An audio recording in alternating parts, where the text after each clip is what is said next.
Unit 22. Gateway.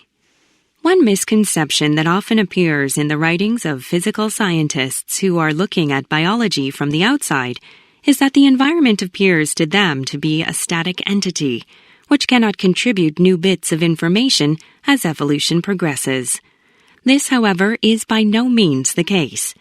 Far from being static, the environment is constantly changing and offering new challenges to evolving populations.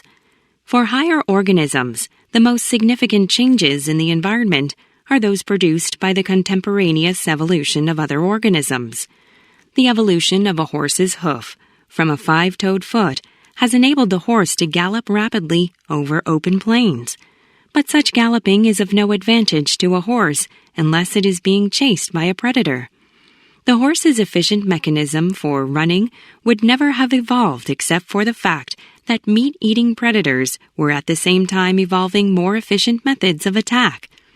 Consequently, laws based upon ecological relationships among different kinds of organisms are essential for understanding evolution and the diversity of life to which it has given rise. Exercise 1.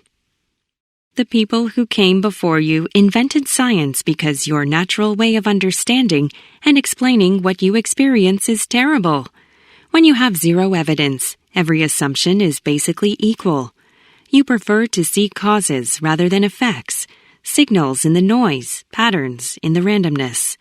You prefer easy-to-understand stories and thus turn everything in life into a narrative so that complicated problems become easy. Scientists work to remove the narrative, to boil it away, leaving behind only the raw facts. Those data sit there, naked and exposed, so they can be reflected upon and rearranged by each new visitor. Scientists and laypeople will conjure up new stories using the data, and they will argue, but the data will not budge. They may not even make sense for 100 years or more, but thanks to the scientific method, the stories, full of biases and fallacies, will crash against the facts and recede into history. Exercise 2. As the sun rises in the morning, sunlight warms the ground, and the ground warms the air in contact with it by conduction. However, air is such a poor heat conductor that this process only takes place within a few centimeters of the ground. As the sun rises higher in the sky, the air in contact with the ground becomes even warmer, and there exists a thermal boundary separating the hot surface air from the slightly cooler air above. Given their random motion, some air molecules will cross this boundary, the hot molecules below bringing greater kinetic energy to the cooler air. The cool molecules above bring a deficit of energy to the hot surface air. However, on a windless day, this form of heat exchange is slow, and a substantial temperature difference usually exists just above the ground. This explains why runners on a clear, windless summer afternoon may experience air temperatures of over 50 degrees Celsius, 122 degrees Fahrenheit at their feet, and only 32 degrees Celsius, 90 degrees Fahrenheit at their waist. Exercise 3. The idea of using cold temperatures to extend the shelf life of food has been known for centuries. The great Francis Bacon, the early 17th century polymath rather than the 20th century painter, is generally credited with inventing the frozen chicken. It was not all he did, but certainly the only thing relevant to refrigeration.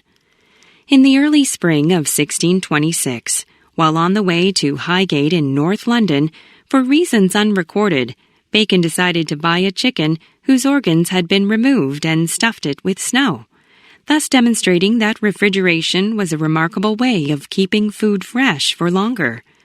Unfortunately, as the whole escapade was a spontaneous experiment, Bacon must have been unsuitably dressed for the snow. He caught a chill, which became pneumonia, and he died shortly thereafter while still at Highgate.